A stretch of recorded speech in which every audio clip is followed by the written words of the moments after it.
Hey everyone, this is Shani Dinani welcoming you to Magnate Brains, and in today's video we are going to begin the new chapter of our book that is titled as The Treasure Within.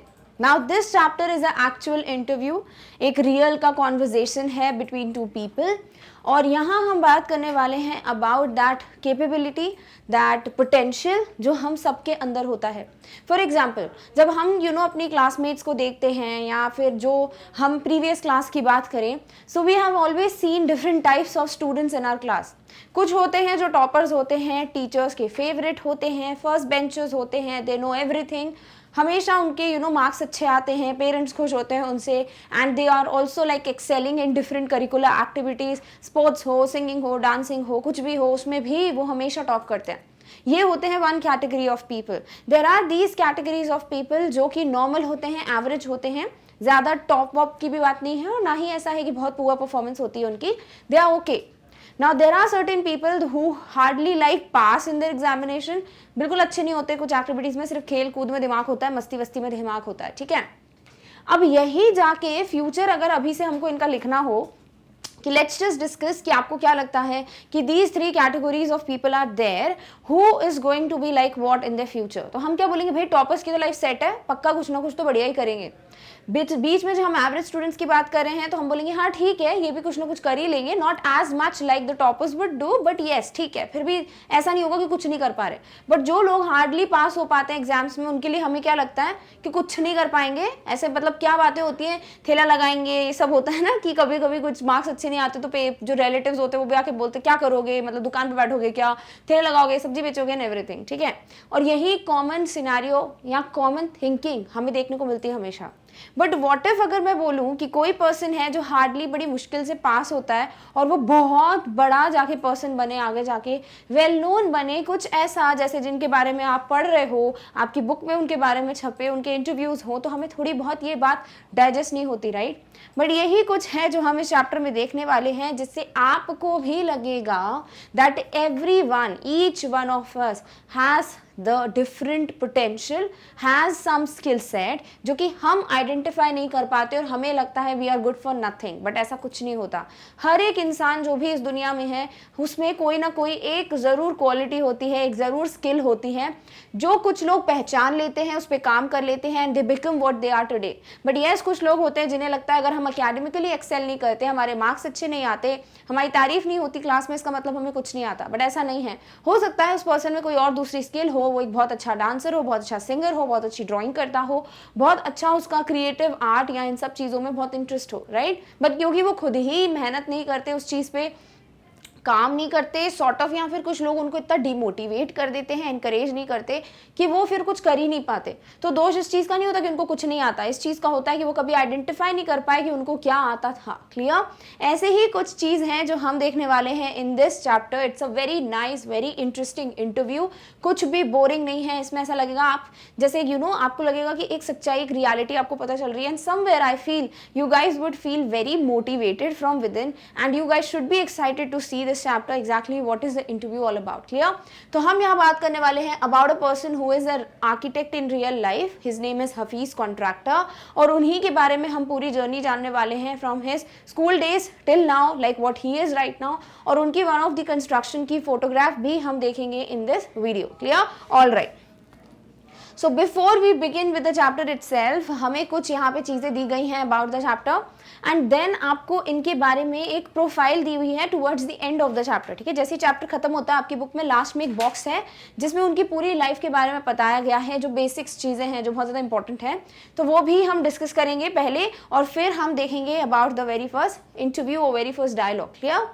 Now every child is a potential achiever. Keep this in your mind. Everybody, whether there is any parent who is watching this video, whether कोई बच्चा देख रहा है, obviously कोई बच्चे देख ही रहे होंगे, तो ये चीज़ आपको ध्यान में रखनी ही है कि हर एक बच्चा एक potential achiever ज़रूर होता है. Never forget this. कि आप में कुछ ना कुछ अचीव करने का एक capability, एक potential ज़रूर है.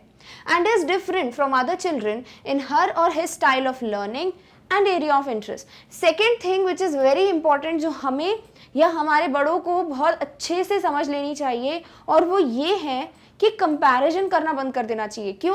क्योंकि हर एक इंसान, हर एक बच्चा दूसरे बच्चे से बहुत डिफरेंट होता है. सबको एक जैसा नहीं बोल सकते हो, राइट? हर कोई डिफरेंट है, तभी तो इतनी सारी एरियाज ऑफ इंटरेस्ट हैं, तभी तो इतनी सारी फील्ड्स हैं, तभी इतने डिफरेंट डिफरेंट लोग हैं जिनका नाम डिफरेंट डिफरेंट फील्ड्स में बहुत ज़्यादा फेमस है, राइट? नहीं तो सभी क्या होते हैं? डॉक्टर होते, सभी इंजीनियर होते, सभी टीचर्स होते. ऐसा होता है क्या? नहीं. It means every child is different and they should not be compared because they have a different interest, they have interest in different areas. ज़रूरी नहीं है मैथ साइंस अच्छा लगता है, इंग्लिश अच्छा लगता है तभी आप कुछ बन सकते हो लाइफ में. नहीं, हो सकता है आपको किसी और कोई फील्ड में इंटरेस्ट हो. Read the interview that follows. It is based on a conversation between Miss Bela Raj, editor of Sparsh, a newsletter from the resource center, the Valley School, Bangalore, and Mr. Hafiz Contractor, one of India's leading architects. तो architect के बारे में आपको पता ही होगा, जो ये पूरा डिज़ाइन, पूरा लेआउट बनाते हैं पूरे बिल्डिंग्स का, घर का, कोई भी एक मॉल है, कुछ भी है, वो जो पूरा आर्किटेक्चर है उसका जो लेआउट बनता है वो कौन बनाते हैं? आर्किटेक्ट्स. और वो बहुत डिफिकल्ट होता है. Like I have a friend of mind personally, वो इतनी डिफिकल्ट चीज़ होती है, आपको हर एक चीज़ मेजर करके पता नहीं क्या क्या चीज़ें होती हैं. So it's not like very easy कि हाँ घर का ही तो ड्राइंग बनाना है. तो यहाँ पे हम बात करने वाले हैं अबाउट एन इंटरव्यू जो कि किसके बीच में हो रहा है? Miss Bela Raj and between Hafeez Contractor. और मिस बेला राज कौन है? वो स्पर्श की एडिटर है, जो कि एक न्यूज़ लेटर है. एंड हफीज कॉन्ट्रैक्टर कौन है? One of the India's leading, India में जो टॉप पे आते हैं आर्किटेक्ट्स, उनमें से एक हफीज कॉन्ट्रैक्टर है. क्लियर? तो हम इन दोनों के बीच का जो इंटरव्यू है वो तो पढ़ेंगे ही, but let's just discuss the profile of Hafeez Contractor first. So Hafeez Contractor की प्रोफाइल कहती है he was born in 1950. So this is the person जिसके बारे में हम बात कर रहे हैं, Hafeez Contractor. Already we have like seen him, I guess. किसी ने को अगर पता हो, कोई आर्किटेक्चर में अगर इंटरेस्टेड हो, तो they must be knowing about this person because this name is always highlighted जब ये आर्किटेक्चर की बात करते हैं. सो ही इज द वन जिनके बारे में हम पढ़ने वाले हैं. ही was born in 1950. He did his graduate diploma in architecture from Mumbai in 1975 and completed his graduation from Columbia University, New York, USA on a Tata scholarship. तो अभी आप जब स्टोरी पढ़ोगे ना, तो ये जो स्कॉलरशिप की बात है, कोलंबिया से कंप्लीट करना अपना ग्रेजुएशन, अपना डिप्लोमा ग्रेजुएशन आर्किटेक्चर में कंप्लीट करना, ये सब चीज़ें आपको डाइजेस्ट नहीं होगी जब आप बिगिनिंग की स्टोरी पढ़ोगे, बट धीरे धीरे आपको समझ आने लगेगा कि नहीं, anything is possible in this world. Hafeez Contractor commenced his career with T Khareghat as an apprentice architect and in 1977 he became the associate partner in the same firm.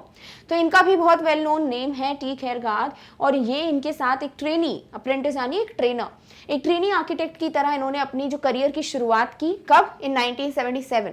और वहीं पे फिर वो इन्हीं के एक एसोसिएट पार्टनर भी बन गए इन द सेम ऑर्गेनाइजेशन. तो बहुत बड़ी बात है ये. Between 1977 and 1980, Hafiz was a visiting faculty at the Academy of Architecture, Mumbai. और मुंबई में एक अकेडमी ऑफ आर्किटेक्चर है जहाँ पे सारे बच्चे आर्किटेक्चर में पढ़ाई करने आते हैं. वहाँ के एक विजिटिंग फैकल्टी या गेस्ट फैकल्टी रहे हैं कौन? This person that is Hafeez contractor between 1977 and 1980. He is a member of the Bombay Heritage Committee and New Delhi Luton's Bungalow Zone Review Committee. तो ये दोनों कमिटी के भी मेंबर्स हैं ये, यानी कि ये एक ऐसे पर्सन है जो कि एक फेमस पर्सन होता है. और अगर मैं आपसे अगर अभी पूछूं कि ठीक है हम बात कर रहे हैं फीस कॉन्ट्रैक्टर की, भाई इतनी कुछ चीज़ें की उन्होंने, तो आपके हिसाब से क्या रहे होंगे? ये एक टॉपर रहे होंगे अकेडमिकली, या फिर एक बिल्कुल बिलो एवरेज स्टूडेंट रहे होंगे? तो आप बोलोगे मैम टॉपर नहीं तो कम से कम अच्छे स्टूडेंट तो रहे ही होंगे, बिकॉज बिलो एवरेज स्टूडेंट इतना कुछ अचीव नहीं कर सकता, राइट? बट धीरे धीरे आपको पता चलेगा ही was a below average student only in his school days. His practice had modest beginnings in 1982 with a staff of 2. तो उनकी जो बिगनिंग हुई थी थोड़ी छोटी सी ही हुई, ऑब्वियसली तभी से होती है, और सिर्फ 2 मेंबर्स का स्टाफ था इनका, बट ठीक है आगे जाके he became a very well known person and today the firm has over 350 employees including senior associates, architects, interior designers, draftsman, a civil engineering team and architectural support staff. 2 member से start किया और आज 350 employees हैं. उसमें सारे type की जो भी एक रैंक्स होती हैं, वो सीनियर एसोसिएट्स हों, आर्किटेक्ट्स हों, इंटीरियर डिजाइन करने वाले लोग हों, ड्राफ्टमैन हो, सिविल इंजीनियरिंग पूरी टीम टीम हो या फिर आर्किटेक्चर का जो सपोर्ट स्टाफ होता है वो हो, everybody is there now in his firm.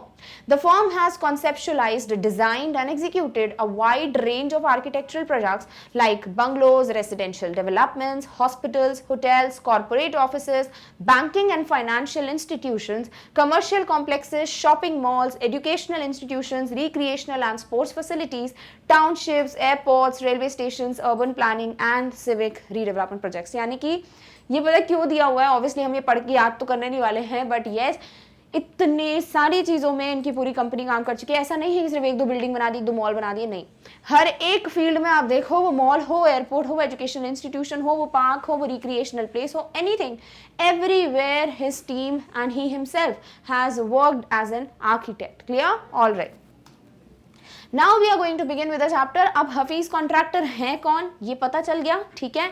इनका इंटरव्यू हम देखने वाले हैं, जो मिस बेला राज और यहाँ हफीज कॉन्ट्रैक्टर की बात हो रही है उनके बीच में होगा। और अब हम जानेंगे अभी हमको ये पता चल गया कि प्रेजेंटली वो कितने फेमस हैं, उन्होंने कितना कुछ अचीव किया है, बट अब हम उनकी लाइफ देखेंगे before he was like nothing, ठीक है। जब ये छोटे थे, स्कूल में थे, इनकी जो भी एजुकेशन की पहले की बात है, आर्किटेक्चर में एंटर होने के पहले की जितनी भी चीज़ें हैं वो सब हम यहाँ देखने वाले हैं, and we will be shocked कि अच्छा ये वही पर्सन है जो इतने फेमस है, जिनके बारे में हमने इतना कुछ अभी पढ़ा था। क्लियर? तो पहला जो पार्ट है इस चैप्टर का, उसमें आपको क्या क्या चीज़ें कवर होंगी वो सब यहाँ पे दी हुई हैं। Let's just summarize that and then we'll move on to the chapter. So Hafiz Contractor was an unhappy school boy. So he was a school boy who was very unhappy. He was not at all happy with this educational system. School जाना, पढ़ाई करना, maths पढ़ना, English पढ़ना, SST पढ़ना, इनको बिल्कुल भी पसंद नहीं था। He loved doing things but detested mechanical learning. Mathematics gave him the shivers. तो इनको चीज़ें करना पसंद थी, ठीक है, ऐसा नहीं था कि ये कुछ करना ही नहीं चाहते थे। He wanted to just sit down, be lazy, do nothing, be ideal, ऐसा कुछ नहीं था। He was interested in doing things, but yes उनको मैकेनिकल लर्निंग जो होती थी ना, ये जो बिल्कुल रटना है, चीज़ें कॉन्सेप्ट मगअप करने हैं, जो नॉर्मल ट्रेडिशनल लर्निंग सिस्टम होता है, ये सारी चीज़ें ही hated, he disliked it very deeply, very intensely, and mathematics gave him the shivers. तो इनको जब भी मैथमेटिक्स की बात होती थी या मैथ्स पढ़ना होता था ना, he used to tremble, वो कांपने लगते थे, यानी उनको ऐसा लगता था कि बाप रे कैसे पढ़ते हैं मैथ्स, वो इतने ज़्यादा उनको पसंद ही नहीं थी ये चीज़ें, यानी कि नॉर्मल जो सब्जेक्ट्स होते हैं ना उनको बिल्कुल पसंद नहीं थे। What his principal once said to him influenced him deeply. फिर ऐसा क्या हुआ कि he changed? ऐसा क्या हुआ he became so famous? ऐसा क्या हुआ कि he changed completely from interested in no subject and then becoming such a person जिसको एक स्कॉलरशिप मिल रही है और वो कोलंबिया से ग्रेजुएशन करा इन architecture. So this is something जो कि उनकी प्रिंसिपल का बहुत बड़ा रोल है। इनके प्रिंसिपल ने इनको बहुत अच्छे से समझाया था, कुछ ऐसा बोला था उन्होंने जिससे इनकी लाइफ कंप्लीटली चेंज हो गई, and it kind of influenced him, affected him, and he changed as a person. Clear? All right, now the interview is going to begin here. और देखो हर जगह हफीज कॉन्ट्रैक्टर या बेलाराज नहीं लिखा है, बट जहाँ पे भी लिखा हुआ है HC, इसका मतलब है हम हफीज कॉन्ट्रैक्टर की बात कर रहे हैं। जहाँ भी लिखा है BR, it means miss Belaraj की हम बात कर रहे हैं, ठीक है। So Hafeez Contractor says, I used to have this terrible nightmare. Only now, over the last 4 to 5 years, it seems to have disappeared. तो जब ये इंटरव्यू हो रहा है तो ये बता रहे हैं कि पता नहीं मुझे ना हमेशा से ये एक बहुत डरावना सा नाइटमेयर यानी बुरा सपना आता था। Nightmare means haunting fear of frightening dream. जो हम सपने देखते हैं ना, अगर वो बहुत बुरे सपने होते हैं उन्हें हम कहते हैं नाइटमेयर। तो वो बोलते हैं पता नहीं मुझे एक बहुत ही बुरा वेरी टेरेबल नाइटमेयर आता था, और ये अराउंड आई थिंक लास्ट 4 से 5 सालों के बीच में ही ये चीज़ बंद हुई है। इसके पहले मुझे हमेशा ये नाइटमेयर्स आया करते थे। Then Miss Belara says, what nightmare are you talking about and why do you think it has disappeared now? तो वो ये क्वेश्चन करती हैं कि आप किस नाइटमेयर की बात कर रहे हो, क्या बुरा सपना, और आपको क्यों लगता है ऐसा कि वो बुरा सपना अब आना बंद हो गया। Like what was the reason कि 4-5 साल से अब वो सपना नहीं आ रहा है। HC said, I used to get continuous nightmares about appearing for a maths examination where I did not know anything. Now this happens very much, right? Specifically जब हमारा कोई एग्जाम हो, हम डरे हुए हों, और रात को तो ऐसा होता है, कुछ लोग होते हैं जो एक रात पहले ही पढ़ते हैं और फिर अराउंड 2-2, 3-3 घंटे की नींद आती है उनको मुश्किल से, और उसमें भी एक सपना आ जाता है कि हम गए मैथ्स एग्जामिनेशन देने या कोई भी एग्जाम देने, पर सेंटर पे लेट पहुंचे, एंट्री नहीं मिली, या फिर हम दूसरे पेपर का पढ़ के चले गए, या पेपर में जो कुछ भी आया हमें कुछ नहीं आता था, राइट? ऐसे सपने जरूर आते, लेकिन मुझे तो आते थे, I don't know about you guys, but I guess ये नॉर्मल है, सभी को आते हैं ऐसे सपने कि एग्जाम छूट गया या एवरीथिंग। तो इनको क्या सपना आता था कि इनको कंटिन्यूसली ये बुरे सपने आते थे कि वो मैथ्स एग्जामिनेशन के लिए गए तो हैं बट इनको कुछ नहीं आता, लाइक उन्हें कुछ भी नहीं आता है जो भी एग्जाम पेपर में पूछा गया है। Now the psych must have gotten over it. I don't have to think about education and there is absolutely no time to get nightmare. बोलते मे बी जो रीज़न है अभी कि 4-5 साल से मुझे ये नाइटमेयर्स इसीलिए नहीं आ रहे, मे बी बिकॉज मेरा जो माइंड है, जो मेंटालिटी है, जो साइकोलॉजी है, वो काइंड ऑफ एडजस्ट हो गई है कि अब तो मैं इस फील्ड से हुई नहीं, अब तो मुझे मैथ्स वगैरह पढ़ना ही नहीं है। तो मे बी हो सकता है अब मेरे दिमाग ने कहीं ना कहीं एडजस्ट करना या समझ गया होगा कि भाई अब कोई मतलब ही नहीं है, because I am no more a student. और वैसे भी मेरे पास अब टाइम नहीं है पढ़ाई के बारे में सोचने का, एजुकेशन के बारे में सोचने का, and there is no absolute time to get nightmares. और मेरे पास इतना टाइम नहीं है कि मैं ऐसे नाइटमेयर्स अब मुझे आए भी, बिकॉज अब मैं पढ़ाई के बारे में सोचता ही नहीं हूँ, अब मैं दूर हूँ, लाइक अब तो हो गई ना पढ़ाई। तो इसीलिए मे भी हो सकता है माइंड अब जो है वो बन चुका है, एक मेंटालिटी, एक साइकोलॉजी चेंज हो गई होगी, एंड दैट्स वाई मेरे को अब ये नाइटमेयर्स नहीं आते हैं। Clear? All right. Then she asked, tell us something about your earliest memories in school. फिर वो पूछती है अच्छा ठीक है, आपकी स्कूल के बारे में आप कुछ बताइए, आपकी जो भी मेमोरीज रही हैं स्कूल की, जो भी आपको याद है, प्लीज़ वो शेयर कीजिए। He tells, in the first and second year, I was a good student. After I reached the third standard, I simply lost interest and I never studied. वो बोलते हैं जब मैं फर्स्ट क्लास में था, second class में था, तो मैं एक अच्छा बच्चा था, मतलब पढ़ाई वढ़ाई करता था। ऐसा नहीं था कि मैं बचपन से ही ऐसा हूँ कि मेरे को कुछ पसंद ही नहीं था पढ़ना या मुझे कुछ आता ही नहीं था अकेडमिकली समझना। बट येस, फर्स्ट और सेकंड क्लास में मैं अच्छा पढ़ता था, बट पता नहीं जैसे ही मैं थर्ड क्लास में पहुंचा मेरा पूरा इंटरेस्ट चला गया, पढ़ाई मेरे को पसंद ही नहीं आती थी और मैं पढ़ता ही नहीं था। तो वो उनको ये नहीं पता कि ऐसे कैसे, वो ऑब्वियसली थर्ड स्टैंडर्ड इतने छोटे थे तो वो कैसे बताएंगे कि ऐसा क्या हुआ, बट फर्स्ट और सेकंड स्टैंडर्ड में नॉर्मल थे, थर्ड स्टैंडर्ड से इनको पढ़ाई बिल्कुल पसंद नहीं थी and he stopped studying. I used to be interested in games, running around, playing jokes and pranks on others. बोलते मुझे किस चीज़ में मज़ा आता था, मुझे क्या चीज़ें अच्छी लगती थी कि मुझे गेम्स खेलना बड़े पसंद थे कि मैं खेलूँ कूदूँ, यू नो, प्ले ग्राउंड है समथिंग जो मेरे लिए सबसे बेस्ट था in the school. Running around, भागना बस इधर उधर कहीं वैंडर करते रहना, प्लेइंग जोक्स एंड प्रैंक्स, लोगों के साथ मजाक करना, प्रैंक्स करना, ये सब चीज़ें मुझे बड़ी पसंद थी और यही चीज़ें थी जिसमें इंटरेस्टेड था मैं, not studies. I would copy in class during exam times. और फिर वो पास कैसे होते थे, वो चीटिंग करके पास होते थे, कॉपी वॉपी कर लेते थे, वो दूसरों का देख के टीप के लिख लेते थे, and he used to get through. I would try to get hold of the examination paper that had been prepared and study it, as I could not remember things that had been taught to me in class. बोलते क्योंकि class में जो कुछ भी पढ़ाया जाता था ना, पता नहीं मुझे कुछ याद रहता नहीं था, तो मैं क्या करता था कि कहीं ना कहीं से जुगाड़ या पूरी कोशिश करता था कि मुझे वो क्वेश्चन पेपर मिल जाए जो सेट किया गया है हमारे लिए, और वो क्वेश्चन पेपर मुझे मिल जाता था, मैं उसी को पढ़ के जाता था और मैं पास हो जाता था। ठीक है, तो ये है ना पूरी कोशिश या पूरा जो अपना दिमाग है वो कहाँ लगाते थे, खेलने कूदने में, जोक्स करने में, प्रैंक्स करने में, मजाक करने में, एंड उनको कॉपी करके पास होना, देन क्वेश्चन पेपर कहीं से मिल जाए उसको पढ़ के चले जाना एग्जाम में, यही सब चीज़ें करते थे वो एग्जैक्टली एक नॉर्मल स्टूडेंट की तरह पढ़ाई नहीं करते थे बिफोर दी एग्जाम्स, बिकॉज उनको कुछ याद ही नहीं रहता था कि क्लास में क्या पढ़ाया गया है।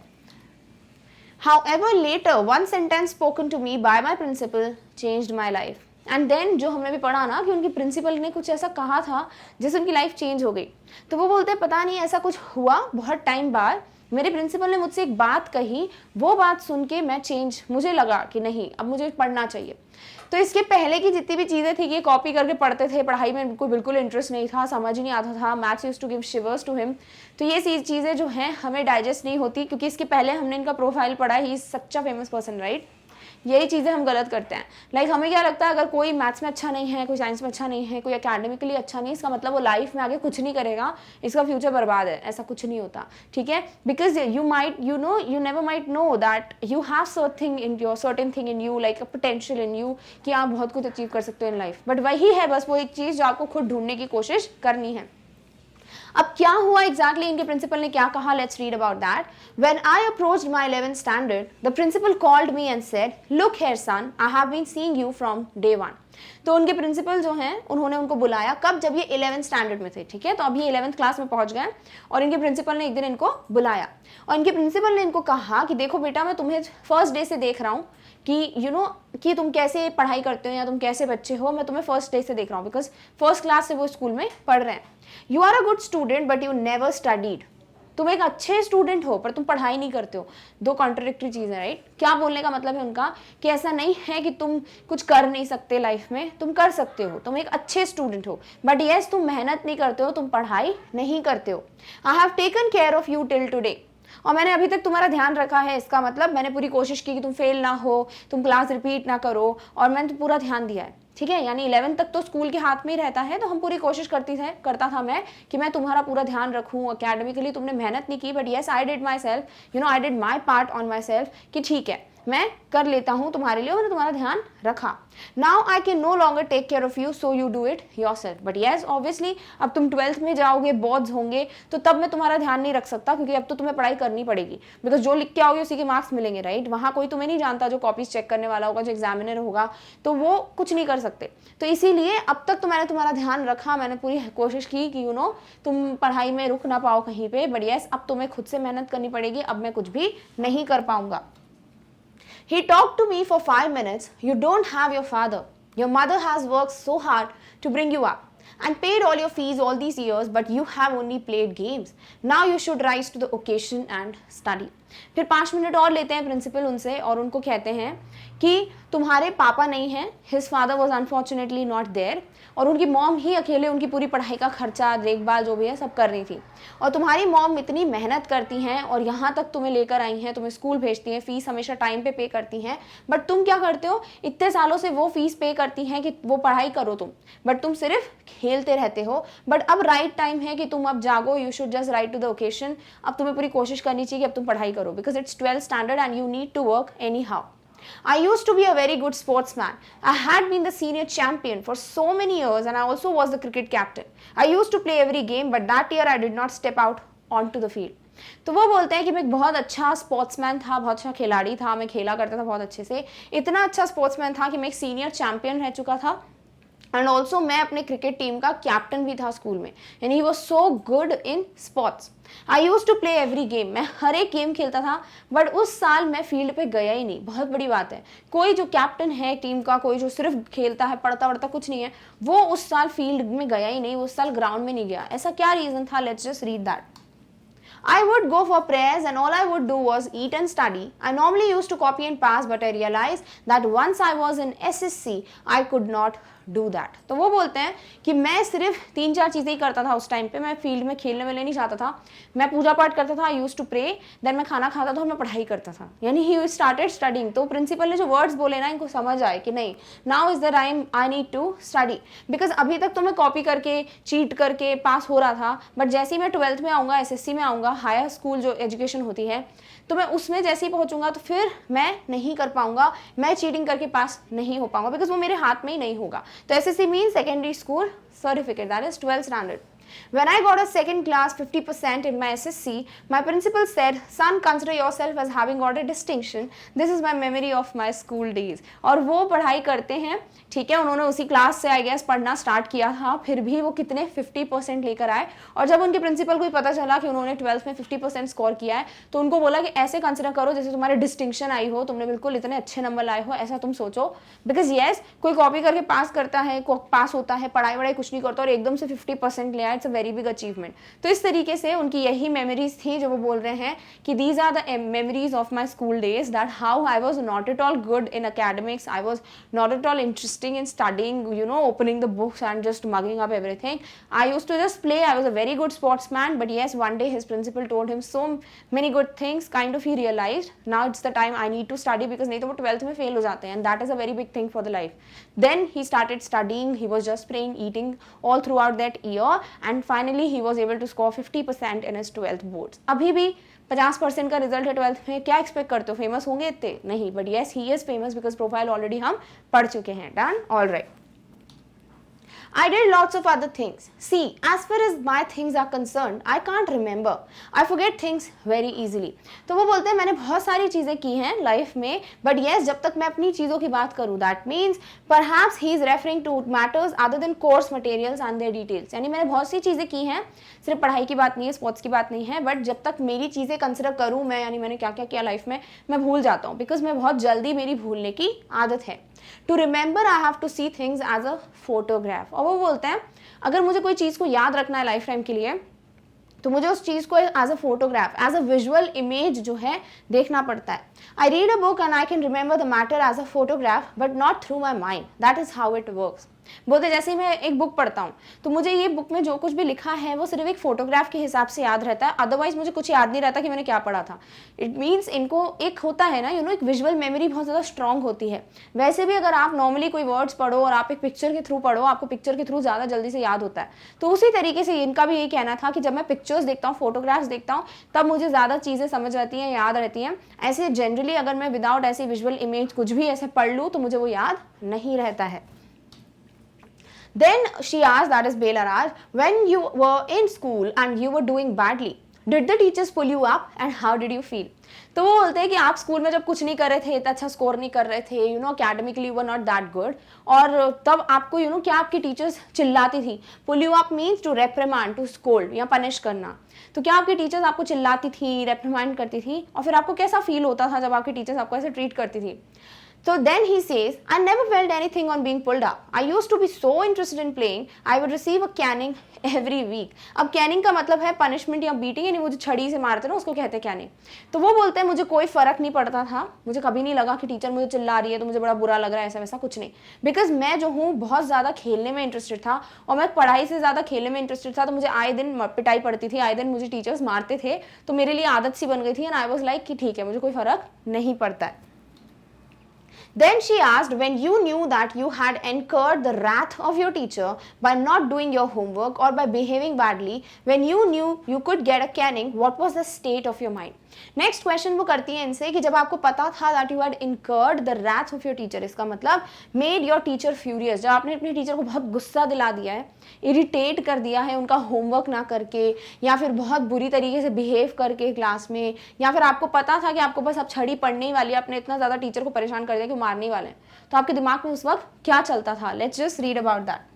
So he says, state of mind, just lift up the hand and they would cane you. It would hurt badly and then I would have to forget about it because I would want to go and play. तो ये खेलने के पीछे इतने पागल थे, he like just loved playing.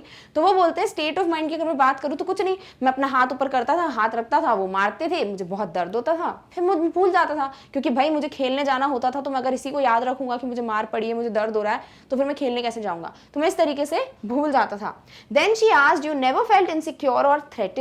तो बोलते कभी तुमको ऐसा नहीं लगा कि तुम इनसिक्योर हो, सेफ नहीं हो, या तुम्हें डर लग रहा हो, थ्रेटेंड फील करो, ऐसा कभी भी कोई फील नहीं आया? Like were you always okay with the punishment, with pulled up, with being pulled up, और यू वर लाइक कि कभी कभी ऐसा डर लगता था? तो ये है नेक्स्ट क्वेश्चन उनका, किससे? हफीज कॉन्ट्रैक्टर से. Let's just read the answer. Then he answered, I was just interested in playing and nothing else. I was most interested in funny pranks. One day I did not want to study, so I created a distraction. तो वो बोलते हैं कि मैं सिर्फ खेल कूद में इंटरेस्टेड था, दैट्स इट. तो मुझे कोई फर्क नहीं पड़ता था कि मुझे पता है कि मैंने होमवर्क नहीं किया, या मैंने क्लासरूम में अच्छे से बिहेव नहीं किया है, या मैं प्रैंक कर रहा हूँ, मस्ती कर रहा हूँ, टीचर मुझे मारेगी या चिल्लाएगी. मैं इन सब चीज़ों से ऐसा कुछ नहीं था, बीइंग थ्रेटन और समथिंग. बट येस, मैं सिर्फ और सिर्फ खेलने में इंटरेस्टेड था. मैं सबसे ज़्यादा अगर खेलने में भी किसी चीज़ में इंटरेस्टेड था तो वो था इन फनी प्रैंक्स, यानी किसी से मजाक करना, फनी प्रैंक्स करना. तो ये सब चीज़ें मुझे बहुत पसंद थी. जैसे वो एक एग्जाम्पल देते हैं, one day I did not want to study. एक दिन की बात है, मुझे पढ़ना नहीं था. एक दिन क्या, he never wanted to study, but specifically बता रहे हैं कि एक दिन उनका बिल्कुल पढ़ने का मन नहीं था और उनको पढ़ाई नहीं करनी थी. तो उनने क्या किया? So I created a distraction. तो distraction का मतलब जो आप किसी से distract कर रहे हो किसी को, ठीक है ना, आप भटका रहे हो किसी का ध्यान, that is distraction.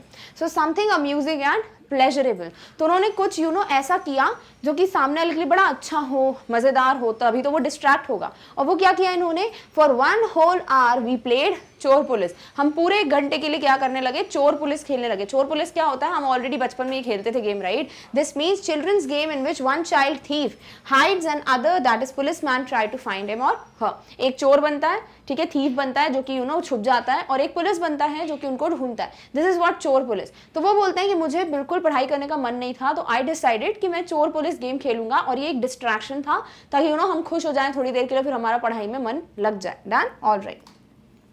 Every Saturday we were allowed to go into the town to see a movie. Then वो बोलते हैं कि हर एक सैटरडे को हमें अलाउड था वीकेंड पे कि हम बाहर जाएं शहर में और एक मूवी देख के आए, यानी हमें बाहर जाना अलाउड था सिर्फ सैटरडे को। So what I would do was have no lunch and collect money from 40 to 50 students and run and buy the tickets. तो वो क्या बोलते हैं, तो फिर मैं क्या करता था, मैं लंच भी नहीं करता था, ठीक है, दोपहर में जो भी लंच का टाइम होता था वो मैं करता ही नहीं था। मैं सीधे से 40 से 50 बच्चों से पैसे इकट्ठे करता था for the tickets, movie tickets, और मैं भाग के जाता था और टिकट्स बुक करके लेके आता था। So he was so interested in doing all these things कि वो खाना भी नहीं खाते थे और 40 से 50 बच्चों 40 to 50 स्टूडेंट से use to collect money for the tickets and then just run away and buy the movie tickets. On my way back I would eat to my heart's content. फिर वो बोलते हैं फिर जब मैं वापस आता था ना तो मैं फिर बहुत ज़्यादा खाना खाता था, इतना खाना कि जब तक मैं सेटिस्फाइड ना हो जाऊं। Eat as much as I want to eat my fill. तो दोपहर में खाना तो लिमिटेड मिलता, तो मैं क्या करता था, पैसे लेता था टिकट वगैरह के लिए, जाता था मस्त खाना वाना खाकर, वापसी में जब मैं आता था तो इतना ज़्यादा खाना खाता था जो कि जब तक मैं सेटिस्फाइड ना हो जाऊँ, तो मैं पेट भर के मन भर के बोलते हैं ना उतना खाना खाया करता था। Clear? All right. I use to be the leader of a gang. Then ऐसे होते हैं ना कुछ स्टूडेंट्स इतने मस्तीखोर, उनका गैंग होता है, उनकी बड़ी चलती है, गुंडागर्दी चलती, राइट। तो उसी तरीके से इनका भी एक गैंग था, एक ग्रुप था, और उसके वो क्या थे, लीडर थे। We would have gang fights and plan strategies. फिर वो बोलते हैं हमारी गैंग फाइट्स होती थी, हम दूसरे गैंग के साथ, हमारा गैंग में लड़ाई वड़ाई होती थी और हम इस चीज़ के लिए स्ट्रैटेजीज बनाते थे। तो ऐसा नहीं था he was a stupid boy या फिर कुछ पता ही नहीं था कैसे चीज़ें करते हैं, बल्कि he use to plan strategies, he was a captain, he was a leader. तो obviously being a leader is not a small thing, आप में वो होना चाहिए पोटेंशियल, आप में वो थिंकिंग कैपेबिलिटी होना चाहिए। तो समवेयर ही हैड दो स्किल्स, बट यस पढ़ाई के मामले में he was never interested. So use to plan strategies means methods of winning fights, कि कैसे हम उनको हरा सकते हैं, कैसे हमारी टीम को हम जिता सकते हैं। These things use to interest me more than my academics. और जो अकेडमिक्स है, एजुकेशन, जो बुक्स होते हैं, जो नॉर्मल फॉर्मल लर्निंग होती है, इन सब चीज़ों से ज़्यादा इंटरेस्ट इनको इन सब चीज़ों में आता था। स्ट्रैटेजीज प्लान करना, गैंग फाइट्स करना, देन ऐसे मूवी टिकट्स के लिए पैसे कलेक्ट करके चले जाना, देन उसके बाद स्पोर्ट्स में इंटरेस्ट रहना, तो ये सब चीज़ें उनको पसंद थी। प्रैंक्स करना, बट उनको पढ़ाई करना बिल्कुल भी पसंद नहीं था। He was not at all interested in books, in teachers, in that learning system. तो ये सब चीज़ें उनको बिल्कुल भी पसंद नहीं थी। Clear? All right. Students used to book my textbooks for the following year because they were almost brand new. I probably opened them one day before exams. तो वो बोलते हैं कि जो पिछले साल के बच्चे हैं, जैसे कि अगर ये 7th स्टैंडर्ड में है, तो जो 6th के बच्चे हैं जब वो 7th में जाएंगे, ये 8th में जाएंगे, तो वो बच्चे जो हैं पहले ही इनकी बुक्स को बुक कर लेते थे। बुक का मतलब they used to offer to buy in advance on reserve. ऐसा होता है ना, सेकेंड हैंड बुक्स वगैरह खरीदते हैं, बट इनकी बुक्स ऐसे थी जो सेकेंड हैंड होके भी सेकेंड हैंड नहीं थी, बिल्कुल ब्रांड न्यू बुक्स होती थी। क्योंकि क्या करते थे ये सिर्फ एक दिन एग्जाम के पहले उस बुक को खोलते थे एंड दैट्स इट। तो जैसी बुक्स आई थी नई की नई, वैसी की वैसी रहती थी। तो ये जो बच्चे होते थे जो नेक्स्ट ईयर उसी क्लास में जाने वाले हैं, वो पहले ही इनकी बुक्स को बुक करते थे कि भाई हम इतने पैसे देंगे, आप हमें बुक्स दे देना, और इस तरीके से इनका काम भी हो जाता था, भाई पैसे मिल जाते थे। सो ही वॉज बिल्कुल भी इंटरेस्टेड नहीं थे पढ़ाई में। कैसे पता चल रहा है, जो बुक ही नहीं खोलता था साल भर, तो उसको क्या ही इंटरेस्ट होगा। तो एक दिन पहले बस एग्जाम पे पढ़ते थे ये, और उसके लिए सिर्फ बुक ओपन करते थे, बाकी बुक्स इनकी चकाचक ब्रांड न्यू होती थी। Clear? All right. So with this we come to an end of the explanation of the very first half of this chapter, that is the treasure within. अभी तक तो नहीं पता कि चैप्टर की क्यों बात की गई है, the treasure within, but yes अभी तक थोड़ा बेसिक्स पता चल गया है कि हम किन की बात कर रहे हैं, कौन इंटरव्यू ले रहा है, कौन है जो इंटरव्यू दे रहा है। देन हफीज़ कॉन्ट्रैक्टर की प्रोफाइल के बारे में भी हमने डिस्कस कर लिया है, लाइक प्रेजेंटली क्या क्या चीज़ उन्होंने अचीव की है, and also as a school boy वो कैसे थे, बिल्कुल भी इंटरेस्टेड नहीं थे पढ़ाई में, फिर भी तक कुछ अचीव कर लिया कैसे। ये सारी चीज़ों के आंसर्स जो हैं हमें मिलेंगे इन द नेक्स्ट वीडियो, जहां पे हम डिस्कस करेंगे the explanation of the second half of this chapter. So let's just meet in the next video very soon. Till then take care of yourself. और इस टॉपिक की नोट्स की link आपको description box में मिल जाएगी। Thank you so much for watching. Bye.